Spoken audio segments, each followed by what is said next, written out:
How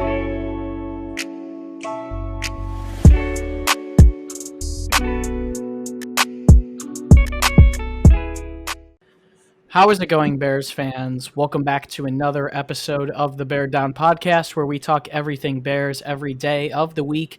Today, we are back breaking down and giving you guys our three key positional matchups in Bears versus Vikings. The Bears face the Minnesota Vikings back home at Soldier Field on November 16th, Monday Night Football. The 3-5 Vikings versus the 5-4 Bears, a crucial game for the pathway to the playoffs for both of these teams, even though it doesn't look great for Minnesota, but it is a big game for the Bears. So we're going to be giving you guys our three key matchups that the Bears have to take advantage of if they would like to win in Week 10 and get off this losing streak that they are currently on.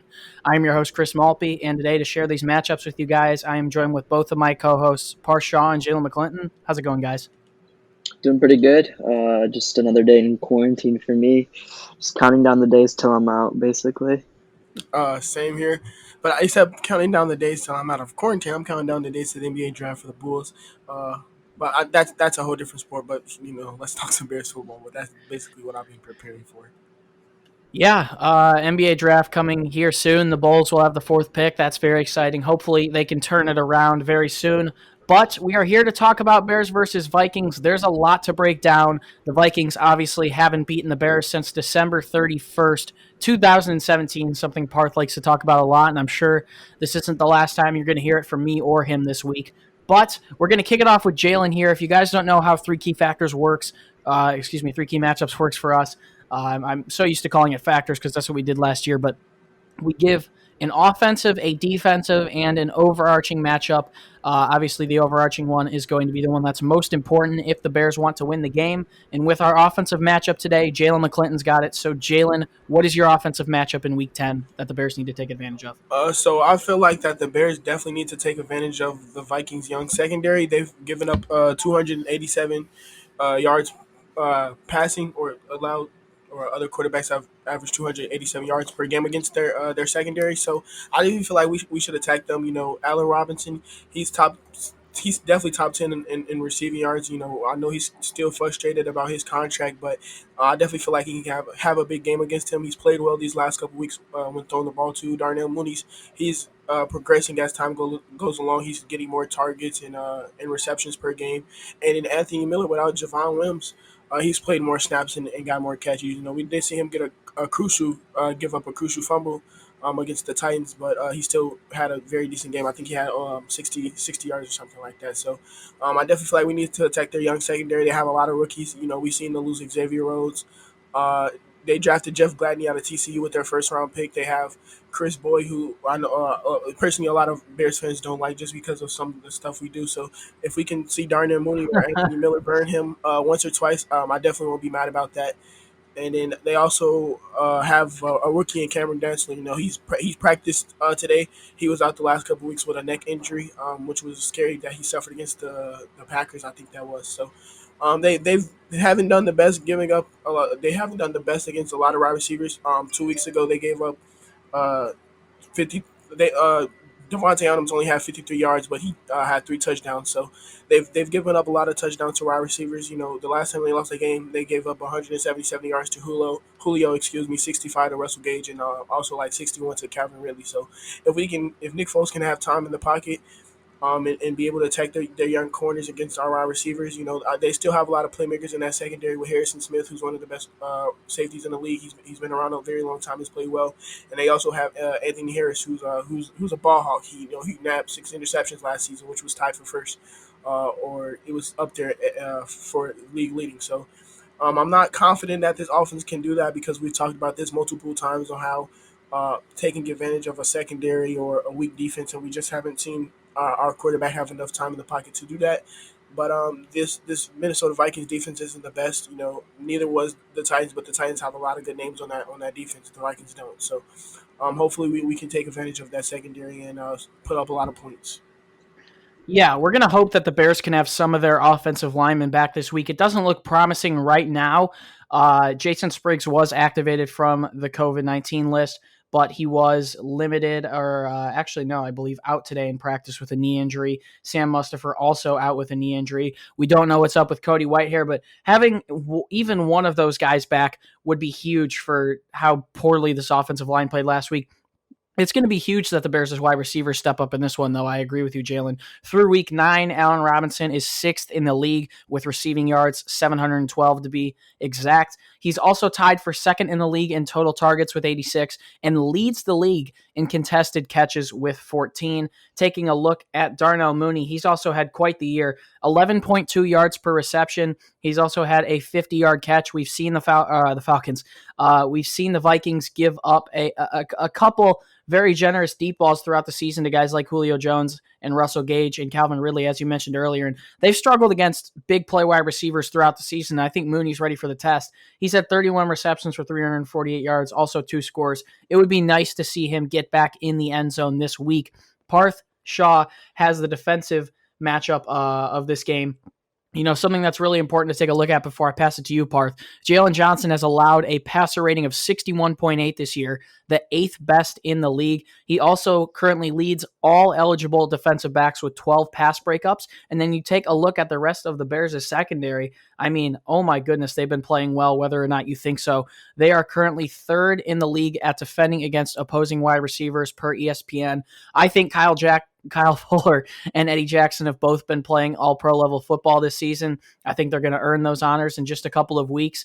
In regards to Eddie Jackson, sure, he hasn't been filling up the stat sheet, but that's because no one throws at him. And if that was a stat on its own, I'm sure he would be leading that category. So I think you can tell where I'm heading with Parth's defensive matchup of this game. But take it away, buddy. Yeah, I got the Bears cornerbacks versus the Vikings wide receivers. If we look at the Vikings wide receivers, Adam Thielen and Justin Jefferson stand out too. A top duo in the league already. Jefferson is a rookie out of LSU, but he's been playing really well. And he replaced Stephon Diggs, I think, just as good. I think there could have been no better replacement for Stephon Diggs. Jefferson has been an impressive rookie, but so has Jaylon Johnson. Like you said, he's allowed a passer rating of 61.8, which is the 8th best in the NFL. Kyle Fuller with him as well, who's been a stud all year. I think he's playing top 5 cornerback football at the moment.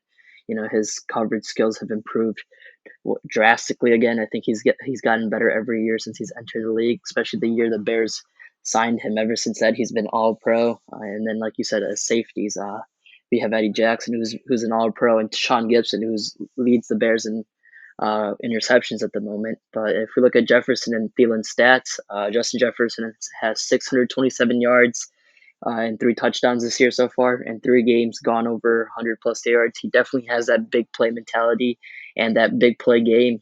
He can have a big game out of nowhere, something the Bears definitely need to contain because he can get explosive through the slot. And then Adam Thielen has 7 touchdowns on the year with 480 yards receiving. Big red zone target. He's not as big or anything, but he's got the speed and he's a great route runner. I think he's very underrated, and that's why he gets a lot of looks in the red zone, and that's why he's sitting at 7 touchdowns, 8 games through the season. Yeah, Justin Jefferson has averaged 78.4 receiving yards per game. He's also caught 77.3% of balls that have come his way. He has 18.4 yards per reception. I'm really excited to see him go toe-to-toe with Jaylon Johnson, 2 of the best rookies in the league right now, both vying for the positional player or positional rookie of the year at their positions. That should be quite the battle. I'm excited to see it. And if the Bears can stop Dalvin Cook, which is going to be quite the task, they're going to put the ball in Kirk Cousins' hands, and I like the Bears' odds with the ball in Cousins' hands rather than in Cook's hands, and I think you can tell where I'm going with my overarching matchup in this game. The Bears held Derrick Henry to only 68 rushing yards last week on 21 rushes, his lowest production and yards per carry on the season. Dalvin Cook of the Vikings is averaging 6 yards per carry in his 7 games played this season, as well as 122.6 rushing yards per game, and he has totaled 12 touchdowns on the season. Cook also has 1,031 yards from scrimmage in 2020, second to only Alvin Kamara, someone who we saw tear up the Bears in Week 8 by 5 yards, and Kamara has also played another game than Cook, so quite the impressive stat there. Cook leads the NFL in rushing first downs with 48 and he has 25 rushes of 10 plus yards on the season, which also ranks first in the league. Over the last 2 games, Cook has rushed for 369 yards and totaled 6 rushing touchdowns. He has 12 rushing touchdowns through the team's first 8 games of the season. That is tied for the 8th most in league history in 8 games since 1950. He's been going off, and taking a look at some other running backs who have won MVP in the past. You take a look at Adrian Peterson in 2012, 136 carries, 632 yards, 3 touchdowns, 787 yards from scrimmage through his first 7 games. LaDainian Tomlinson in 2006, 150 carries, 656 yards, 6 touchdowns, 959 yards from scrimmage. And then Cook this year in the same amount of games, 144 carries, 858 rushing yards, 12 touchdowns, and 1,031 yards from scrimmage. Cook leads the league in rushing yards since 2019 and is only second in I believe, touchdowns behind Derrick Henry. You take a look, luckily for the Bears, at how Dalvin Cook has performed against them in the past in his career numbers in 3 games. He has 34 carries for 86 yards and 1 touchdown, and only 13 receptions for 54 yards and no scores. Dalvin Cook has been held to under 90 all-purpose yards 4 times in his career now, 3 times against the Bears, and obviously you take a look now, they do not have Eddie Goldman, but Bilal Nichols has been better recently. We've seen a resurgence so far this season from Danny Trevathan as well as Roquan Smith. These guys are going to have to step up, and the Bears are going to have a very good shot to win this one if they can get the ball in Kirk Cousins' hands, who has thrown 10 interceptions in 8 games. My overarching matchup of this game, it's pretty simple. You have to stop Dalvin Cook, and if you can't stop him, you have to neutralize him to some point.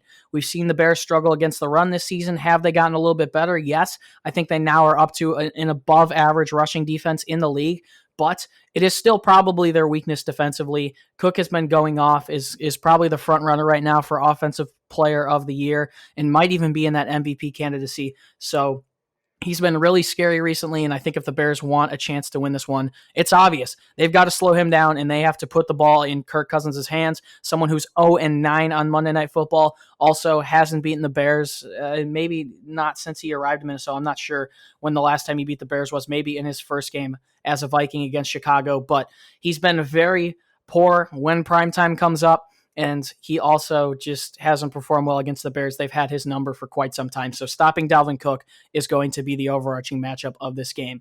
A little bit shorter of an episode for us this time, guys, but thank you so much for listening to our Week 10 installment of 3 Key Matchups. If you want more content from us, do us a favor, head over to our website, beardown.com. You can find columns, articles, and blogs up there. We're posting a ton of content to try and get you guys ready for the Bears' Week 10 matchup against the Vikings. So if you have some extra time, head over to our website. We are going to be doing a November giveaway soon, probably announcing that within the next week. We always give away great things. So if you would like to enter those giveaways, which are free to enter, you can head over to our website. Excuse me, you cannot head over to our website. Almost double promoted there. You can find us on both Instagram and Twitter at Bear Down. There's going to be a ton of ways for you guys to enter, and we're going to be giving stuff back to you guys as much as we can because we appreciate the support you guys give us. Finally, down in the description, if you would like to check it out, you can find the links to all of our social media, both our Instagrams and our Twitters. We're super active on there, and it's a great way to get in touch with us and interact with us. Guys, big Week 10 game coming up soon. The week has already flown. I move out of college in a week. Parth's going to be home soon. The NFL season speeds up the year so much, and we're already more than halfway through. So, Parth Shaw, Jaylon McClinton, any last words before we close this one out? Yeah, like you said, it's already week 8. We're already halfway through the season. It's week 10, my friend. Oh, week 10. Yeah, my bad. It speeds up on you. We're already halfway through November. Christmas is around the corner. Thanksgiving's in a week. But yeah, I'm excited for Thanksgiving break, Christmas break, and all that. But I got finals coming up right now. That's what I'm stressing about. Hopefully, watching some winning Bears football while we're hopefully, yeah, that's for sure. That would be nice. It would be nice to have that as the holidays come by. Some Bears wins and a playoff push. Yeah, same here. I would love that. The boys come home soon, so we definitely probably gonna link up, watch a game together. Hopefully not rage, but that's about it, man. Thank you guys for watching, and I'll be down. Yeah, hopefully when we get home, we can either watch a game together or start doing live streams. It's a little bit tough when me and Parth are at college to be able to do that, but it's something we wanted to do for a while. We also might end up getting to a game if we end up heading to Jacksonville. So there's a lot of fun things we have planned this fall and this winter, and we're going to definitely keep you guys in the loop. It's been a pleasure to be your host. Once again, my name is Chris Malpe. Bears fans, as always, do us a favor and stay safe and bear down. We'll be back with Fan Mail Friday coming at you guys tomorrow, continuing our Week 10 coverage, and we will see you there. Peace.